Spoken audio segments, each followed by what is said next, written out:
Hey, it's Renee from the Craft Table. Welcome to week 8 of our summer embroidery stitch along. I am changing things up a little bit for this particular video. We were scheduled to learn the long and short stitch this week, but instead I am going to demonstrate the pistil stitch. I am moving that stitch up a week. For a variety of reasons that probably you don't really care to hear. So I'm not even going to go into how this past week went for me. We'll just leave it at it was interesting. Another interesting misadventures in our RV. So I'm going to demonstrate how to do the pistil stitch. And then someone had asked me to show where I was applying all the different stitches on my panel. So after I've demonstrated the pistil stitch, then I will give you a overview of my embroidery stitches so far. If you want to just get straight to the pistil stitch, then you can jump over to the short version and just get going on that. But if you want to stick around and see what I've been doing all these past 7 weeks and where I've applied the different stitches, then stick around and continue watching on this long version of week 8. The pistil stitch is basically a long straight stitch with the French knot at the end, kind of, but done all in one step. It's really great for doing the insides of flowers. That's kind of why it's, called the pistil stitch. It's spelled that way in the flower pistil. It's also good for doing antenna, like on butterflies or caterpillars, moths, things like that. The design on this panel, antenna curved a little too much, I think, to make the pistil stitch all in one go. For that reason, instead of demonstrating the pistil stitch on a flower or a butterfly, I'm just going to do it on some other shapes in this panel. You don't have to limit yourself to those two things. That's just, for me, an easy way of describing why it looks the way it looks and an obvious place to stitch it. But it can be used for circles, to fill in circles, kind of like spokes on a wheel. I'm going to demonstrate it in this area here where I've already done it before with the lazy daisy stitch. The base of my shape, I'm going to bring my needle up from the back. The end of my stitch is going to be the top of this little oval. I've got my thread over here, kind of like when I do a French knot. So I'm going to wrap my needle 2 times. And then instead of putting my needle straight back where we came up, like I would do if I was just doing a French knot, I'm going to put my needle where I want the knot to go. So in this case, it's at the top of this shape. See how I'm still holding my thread in my left hand pretty taut. The looped threads are at the base of my fabric, my needle. And then can you see there's that straight stitch leading up to it? So I'm going to pull my thread to the back. And that is the pistil stitch. Let me zoom in. So as you can see, it's a straight stitch with the French knot at the end.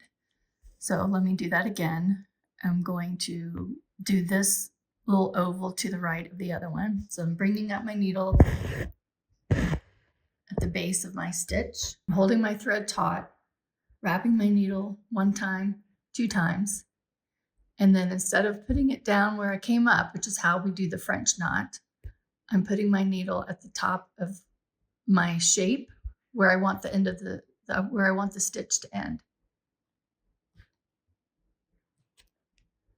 And I'm holding that thread taut in my left hand as I pull the needle to the back.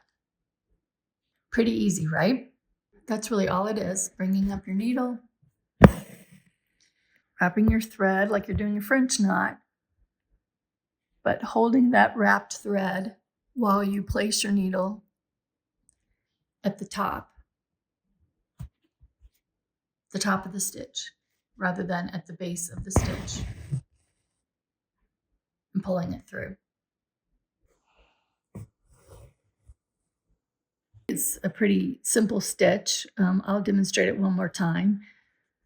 Bringing my needle up at the base of my shape, holding my thread, wrapping it one time, 2 times, holding on to this thread tautly in my left hand, kind of holding the wrapped thread with my index finger on my right hand as I place my needle at the top of where I want my stitch to go, and holding it taut while I bring the needle to the back. I say this with every stitch. You don't have to do this stitch if you don't like it. You can do something else. If you've practiced several times and just decided you don't like it. However, if you like the way it looks, but you just can't quite get that whole straight stitch French knot in one go, you can always just do a straight stitch and then coming up and doing a French knot. As close to that as you can get without actually being in the same hole, and just doing a French knot. That's it. Pistil stitch. Pretty easy.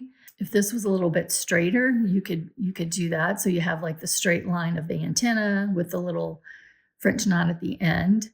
I just think with this being curved, it's going to be difficult to do. You could do a series of back stitches till maybe you get to this part, and then do the pistil stitch maybe from here to there, because this is relatively straight. Sometimes in a circular area, I would do straight pistil stitches starting from the center and radiating out. Lots of options. Can you tell here I did the pistil stitch on most of these little ovals, and then I did the French knot in the circles in between that top row of ovals. This design is one area that you can stitch the pistil stitch. Even though most of the places where this design appears on the panel, I did the lazy daisy stitch with French knots on the circles rather than the pistil stitch. The other place that I have done the pistil stitch on this panel is right here. This red leaf with the oval shapes, I did the pistil stitch inside each of those little leaves. Did the pistil stitch there. I did it again over here with this color. Same shape. So where that shape appears throughout the panel, that's probably what I will do. Over here on this leaf, you can see, again, I did this pistil stitch on each one of those little leaves coming off the center stem. I showed you the various places where I had stitched the pistil stitch on my fabric panel, since that is this week's revised stitch for week 8. Before I show you my fabric panel and point out the different places where I've embroidered the stitches that we covered in weeks 2 through 7, I just wanted to explain a few things. Last year's Summer Embroidery Stitch Along was the first one that I had ever hosted. It was easy for me when I discussed each embroidery stitch to show you where I had applied that stitch throughout the panel, because I had already finished it. For one thing, I'd already done one complete project with it. So I was able to like show you that, even if I hadn't finished the panel that I was working on during the summer stitch along. So each week I demonstrated the stitch, and then I showed you where I applied it in my first project. And then if I was doing something different during the stitch along, I showed you that as well. So that was last year. So when I decided to do it this year, I wanted, to do something similar, but with a different fabric panel. So we're doing the Allison Glass Art Theory fabric panel that, number one, is much longer and has more places to stitch. And I didn't do any stitching really before the stitch along started. So I am stitching with you. So I'm not that far ahead of you, if that makes sense. So that is sort of my disclaimer when I'm about to show you my panel.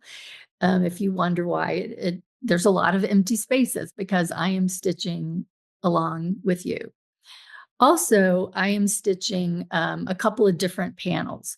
So I've got one panel that I'm doing, which is just one of the circles that I cut from the long panel. So I've got that one by itself. And then I have uh, the long one with the 4 circles together. And then I have a couple other ones that I may or may not finish. But anyway, so when I show you my stitching, it's spread out through, the different panels. So I also wanted to point that out as well. And then one other thing, this was true last time and it's true this time. We're embellishing fabric that was not really meant or designed with embroidery in mind. And it's beautiful on its own. I love the fabric panel so much that my purpose in doing the stitching on the fabric is just to highlight certain areas and to add texture. My plan has not ever been to cover everything with embroidery thread. That doesn't mean you can't do that if that's what you like to do. But I just wanted to remind people of that as well when I'm talking about the different stitches, that is why I am embroidering these fabric panels. And so I don't mind if I'm not covering up all the fabric underneath, or all the design underneath, because I just want to enhance what I think is already a beautiful piece of fabric. So those are all my disclaimers and caveats as I'm about to now show you my fabric panel. Okay. Okay, let me take this embroidery hoop off and show you what I've done so far. All right, week 7 was straight stitches, including the back stitch. I did the back stitch right here, this antenna. We talked about the seed stitch. So inside this little purple area here, I did a series of seed stitches. I gotta zoom in so it doesn't get blurred. It's hard to tell, but on the inside of this blue vine, I did the back stitch. I did more seed stitching here where the blue is inside this little wobbly circle. So the blue has seed stitching, and then the purple or magenta along the outside, that was a running stitch. I did a back stitch on the inside of this little clover looking shape here in the gold. I did the straight back stitch along the outside of this satin shaped area here. Straight stitches on the inside of some of these circles with just, pluses, X's. I did a lot of that in some of the circles here. You can see I did an X or plus sign there. Again, I did it with this orange as well. That's more like an asterisk. That's just done, doing a plus and then an X and then another plus on top. So lots of straight stitching I did inside the circles. You could easily do the satin stitch there as well. Week 3 is a lazy daisy stitch, also known as the detached chain stitch. So this design here, let me show you one that has not been stitched right here. So this design right here appears in various places on the panel and in different colors. So other than this week where I showed you the pistil stitch on these shapes, most of the time that this shape appears on the panel, I have applied the lazy daisy stitch because I just think it's perfect for that shape. So right here, this is all the lazy daisy stitch. And so anytime you see this design, that's where I personally will be doing the lazy daisy stitch. Also, these little teardrop shapes throughout, I will do the lazy daisy stitch there as well.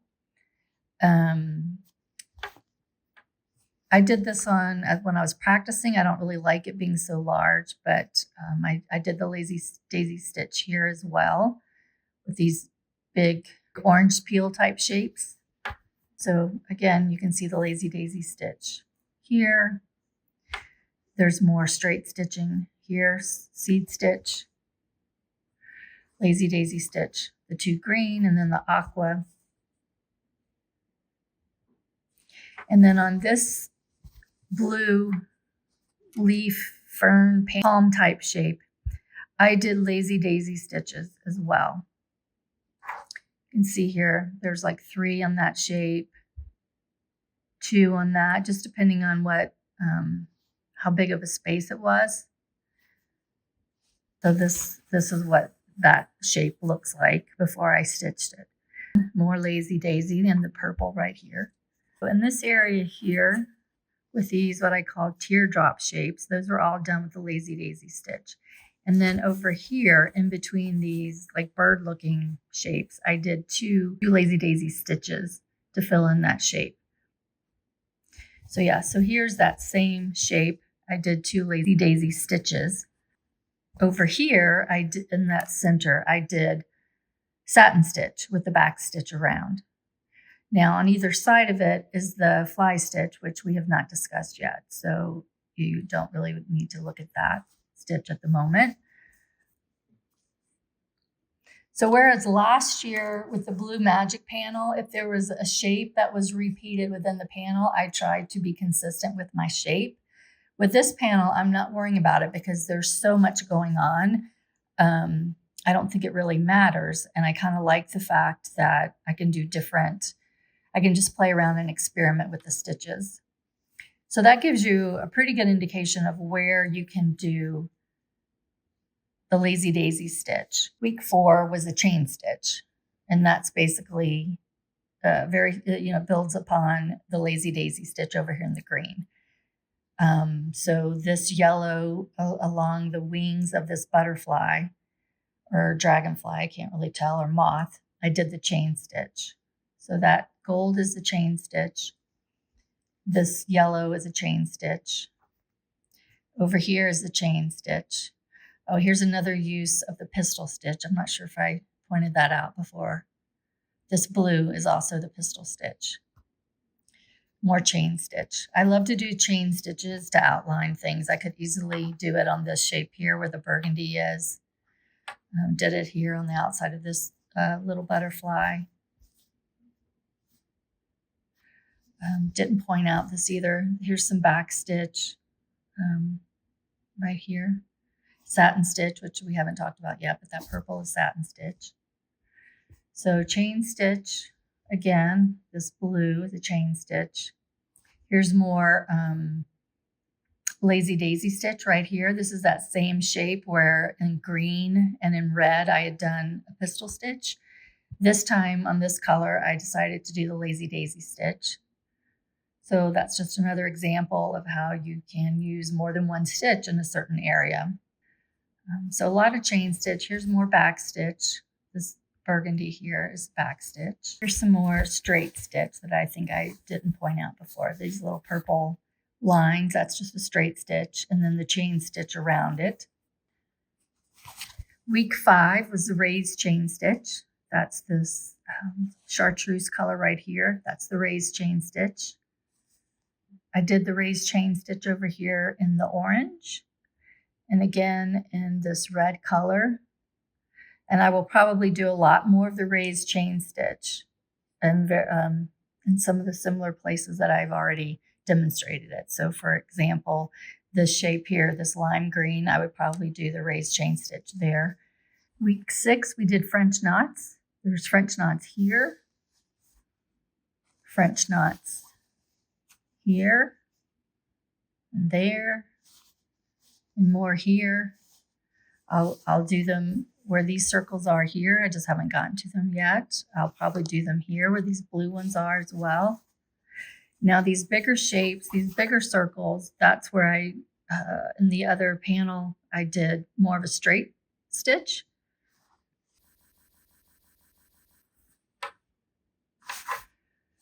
So again, depending on the size of the circle and what you want to do, here some of the circles I did a French knot. And then over here, I decided to do straight stitches. And then again, over here, I did French knots. So the smaller areas, I do the French knots. The bigger ones, I just decide to do some straight stitching. Satin stitch is another really good stitch to put in those circles as well, if you like the satin stitch. More French knots. Inside, I haven't gotten to all of them yet, but inside this butterfly, see where you got the pink and then the orange and the yellow. I've already done the pink French knot there. You can see on this panel, there's a lot of French knots where the little circles are inside the dragonfly. More French knots here where those circles are, outside this design here. I did French knots inside this little design here. I will probably do them here. I just haven't got to that yet. You can see inside this moth, there's a blue circle, and I did a French knot where the blue is.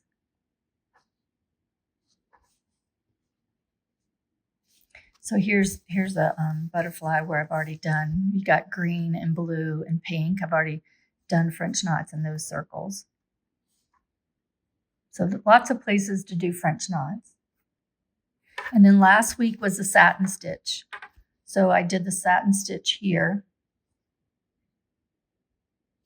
Well, here we go. There's going back to the lazy daisy stitch. See on this purple here, I did a lazy daisy stitch with another lazy daisy stitch inside.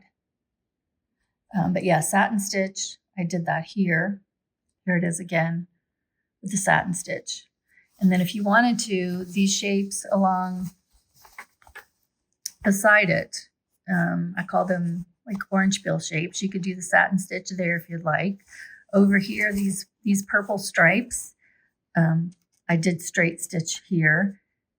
That's another good place to do a satin stitch if you'd like. There's so many places you can do the satin stitch. All these orange peel type shapes, these little, I call them bird shapes.